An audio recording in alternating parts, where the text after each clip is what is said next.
Renungan Harian Katolik, Senin, 1 Desember 2025.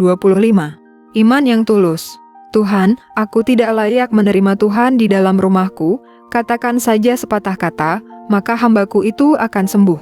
Matius bab 8, ayat 8.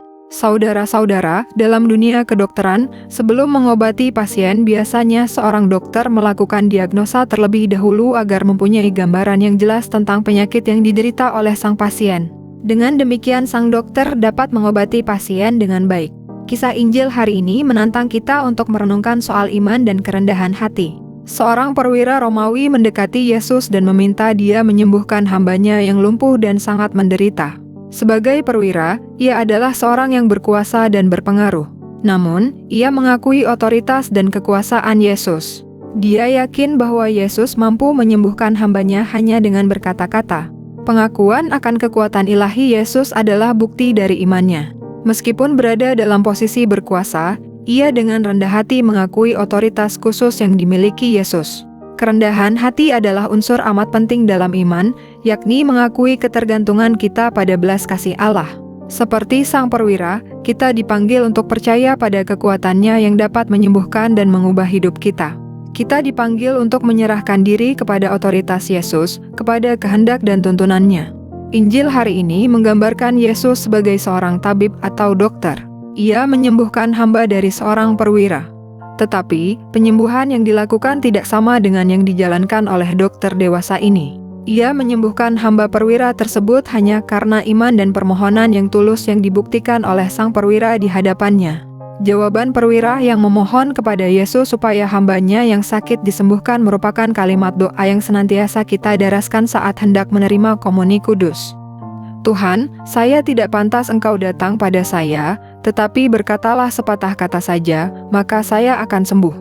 Kalimat ini tidak hanya menunjukkan kerendahan hati, tetapi juga kepercayaan penuh kepada kuasa Yesus sehingga Yesus sangat berkenan pada hamba itu, bahkan memuji kesungguhan imannya.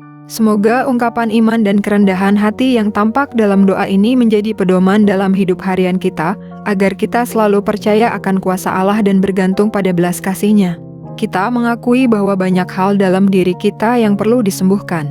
Sekali lagi, jika kita mengucapkan kata-kata itu dalam semangat sang perwira, betapa banyak hal dalam diri dan hati akan disembuhkan oleh Kristus sendiri. Dengan kata-kata itu, kita sadar akan kehadiran Kristus sendiri dan berharap agar Ia membasuh luka-luka hati kita. Kita berterima kasih kepada perwira itu, yang meneladankan kepada kita kerendahan hati dan iman yang tulus. Ia juga mewariskan ucapan penuh makna, yang kita ulangi setiap kali akan menerima Yesus dalam komuni kudus. Bagi kita, perwira itu menjadi suatu contoh indah dari seorang beriman yang tidak menyombongkan diri. Dalam kisah Injil hari ini yang paling ditonjolkan adalah peran iman yang tulus yang menyembuhkan.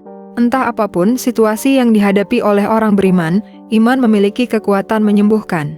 Iman dilukiskan seperti jalan bertemu dengan Yesus, dalam iman itu orang menghadap Yesus dan Allah yang mengutus Dia. Hubungan dengan Yesus dan Allah inilah yang memberikan daya penyembuh. Alangkah baiknya kalau di masa Advent ini kita mohon agar kita, berkat rahmat Tuhan, bertumbuh menjadi pribadi-pribadi yang unggul dan yakin bahwa kita semua, dalam status dan corak hidup apapun, dipanggil menuju kepenuhan hidup Kristiani dan kepenuhan kasih serta kesucian yang sempurna. Tuhan Yesus, tumbuhkanlah senantiasa dalam diri kami sikap kerendahan hati dan iman yang tulus agar Engkaulah yang memenuhi seluruh hidup kami. Demikian renungan hari ini, selamat beraktivitas. Semoga semuanya lancar, sukses, serta selamat. Tuhan memberkati.